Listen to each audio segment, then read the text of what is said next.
نواز شریف کے نام پر نامعلوم افراد نے 3 گاڑیاں رجسٹرڈ کروا لیں۔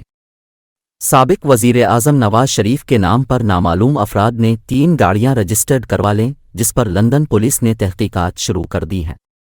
نواز شریف کے لندن آفس کے ترجمان خرم بٹ نے پولیس کو خدشات سے آگاہ کرتے ہوئے بتایا کہ گاڑیاں نواز شریف کے نام پر رجسٹر کروانے کا مقصد جرائم کر کے ان کا تعلق نواز شریف سے جوڑنا ہو سکتا ہے۔ نواز شریف کے نام پر رجسٹر گاڑیوں کو دہشت گردی، دھوکہ دہی اور مجرمانہ کارروائیوں کے لیے استعمال کیا جا سکتا ہے۔